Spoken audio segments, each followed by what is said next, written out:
Now, President Cyril Ramaphosa says more needs to be done to intensify the relationship between the United States and African countries. Ramaphosa says several countries have benefited from the African Growth and Opportunity Act. He says South Africa's participation in AGOA has contributed to job creation. eNCA's senior reporter Aviwe Mtila is out at Nasrec for us, and he joins us now live. Aviwe, tell us more of what the president said earlier. I mean, this is something that was signed into law by the former president of the US, Bill Clinton, back in 2000. How has it been working for us since then? 2000, but not enough done in terms of utilizing AGOA itself, some of the sentiments shared by President Cyril Ramaphosa. And I guess the biggest takeouts here that they're having behind these closed doors is the extension of AGOA itself, the agreement that comes to an end on the 30th of September 2025. So then they're now looking at how that can be extended speedily, more so before the US elections next year. The other component is just on the enhancement of it. How can it work better for Africa? We do know now for the likes of Minister Nchaveni, who just spoke to my colleagues, Pamandla Koke, suggesting that they're now looking at the raw materials that they normally export internationally, keeping them in the African continent and just ensuring that those are locally produced. And we're looking at, understand that come 2030, Africa will be leading when it comes to the population dynamics of the world. So they're looking, turning Africa into producers rather than consumers. Now, what's happening in the automotive sector? We do understand, of course, it's one of the biggest contributors to South Africa's GDP. I am joined by the man who knows it all, of course, the CEO of NAMSA, the Automotive Business Council. That's Michael Mabasa. Thank you for joining us at eNCA. But maybe first talk on the South Africa and US trade when it comes to the automotive sector. Absolutely. Thank you very much for having me, Aviwe. Look, South Africa and the US have a long-standing relationship. Remember, the automotive industry in South Africa started in 1923. In fact, this year we're celebrating our centenary. And the first vehicle manufacturer that came into this country was Ford Motor Company, which comes from the United States. And since then, we've built a very solid working relationship with Americans.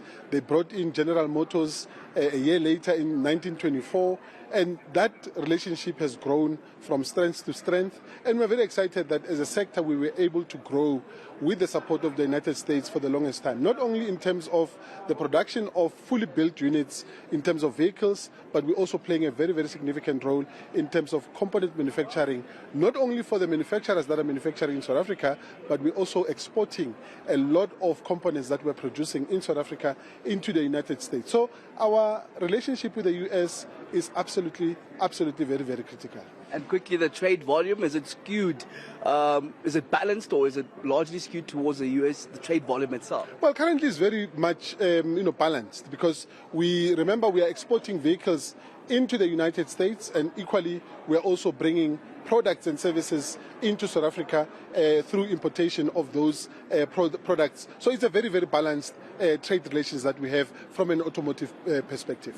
And if you look at the automotive industry in its entirety, it's now looking towards the electric vehicles, EVs. And it seems South Africa is not really producing those components just as yet. Then how does the future of South Africa's automotive industry look like in the next 5-10 years if we're not producing those components when the world is turning into EVs? Well, look, the future of the automotive industry is actually going to change faster in the next 10 years than it has in the last 100 years. And this 10 years is actually going to be the most exciting period for us, because you may have heard the president earlier on speaking about the fact that the South African market and also Africa is endowed with massive mineral resources that we need to help us to be able to produce new energy vehicles in South Africa. We've done some work as NAMSA in the last 18 months, and we can tell you with a level of certainty that in South Africa today we've got 6 minerals that are absolutely very critical in the production of our battery technology and fuel cells that we need for these new energy vehicles that are coming through.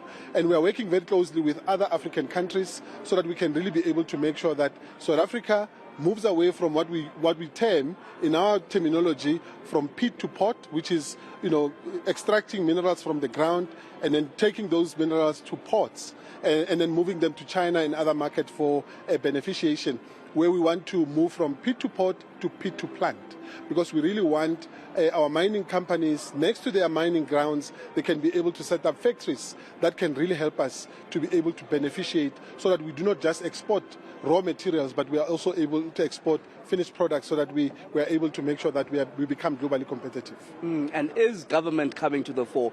Is government policy then also moving speedily enough to fast-track the manufacturing of EVs and the components needed there?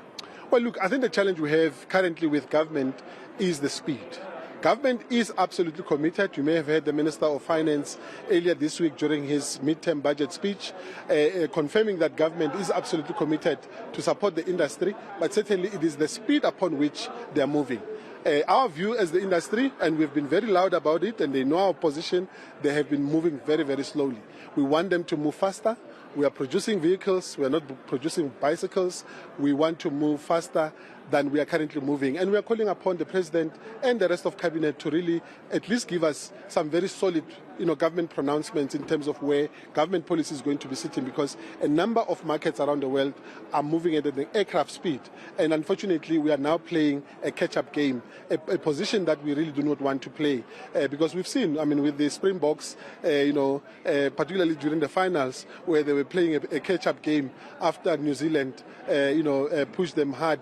And we really want to be able to make sure that we do not find ourselves in a very difficult position. All right. Thank you very much. That is Michael Mabasa, the CEO of the Automotive Business Council. That's NAMSA, of course, suggesting that they need to move, government needs to keep up the pace when it comes to the future of cars. And we do know the direction, of course, that the automotive industry is now headed to is to the electric vehicle. Some of the conversations, Maseko, that we're having just on the sidelines of the AGOA Forum that is still taking place here at the Johannesburg Expo Center. All right, Aviwe Mtila live for us there with that report. Of course, we'll continue with the coverage around the AGOA Forum.